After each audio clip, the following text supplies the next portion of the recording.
Praise the Lord. உலக இரட்சகரும் மீட்பருமாகிய இயேசு கிறிஸ்துவின் இனிய நாமத்தில் உங்கள் அனைவரையும் வாழ்த்தி நான் வரவேற்கிறேன். அந்த ஸ்திரீயை நோக்கி ஒன்று சொல்லி நிமித்தம் அல்ல, அவருடைய உபதேசத்தை நாங்களே கேட்டு அவர் மெய்யாய் கிறிஸ்துவாகிய உலக இரட்சகர் என்று அறிந்து விசுவாசிக்கிறோம் என்றார்கள் என்று சொல்லி யோவான் 4:42 நாம் வாசிக்கிறோம். ஆண்டவர் இயேசு சமாரியாவில் ஒரு ஸ்திரீயை சந்திக்கிறார். அவளோடு கூட ஆவிக்குரிய வார்த்தைகளையும் அவருடைய அந்தரங்க வாழ்க்கை குறித்த வார்த்தைகளையும் பேசுகிறார். அதை கேட்ட மாத்திரத்தில் அவள் ஆச்சரியப்பட்டு இதோ சமாரியாவுக்குள்ளே சென்று அநேகரை அழைத்து வந்தாள். அவள் அனைவரும் அவருடைய சாட்சி நிமித்தம் ஆண்டவராகிய இயேசுவை விசுவாசித்தார்கள். இன்னும் சிலர் இதோ நாங்கள் உன்னுடைய சொல்லி நிமித்தம் அல்ல, அவருடைய உபதேசத்தை நாங்களே கேட்டு அவர் மெய்யாய் கிறிஸ்துவாகி உலக இரட்சகர் என்று அறிந்து விசுவாசிக்கிறோம் என்று சொல்லி ஆண்டவராகிய இயேசுவை விசுவாசிக்கிற கூட்டமாய் காணப்பட்டார்கள்.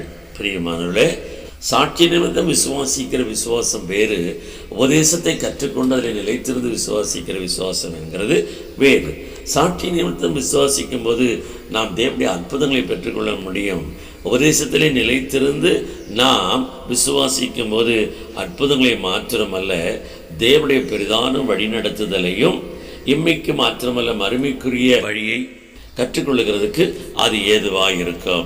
எனவே இதோ நாம் சாட்சிகளை அறிந்து வாழ்கிறது மாத்திரமல்ல, அவருடைய உபதேசத்தை நன்றாய் கற்று அறிந்து அதை பின்பற்றி வாழ்கிறதுக்கு நம்மை தேவனுக்கென்று அர்ப்பணிப்போம். அந்த வாழ்க்கையே மேன்மையும் ஆசீர்வாதம் நிறைந்த வாழ்க்கை என்கிறதை நாம் மறந்துவிடவே கூடாது.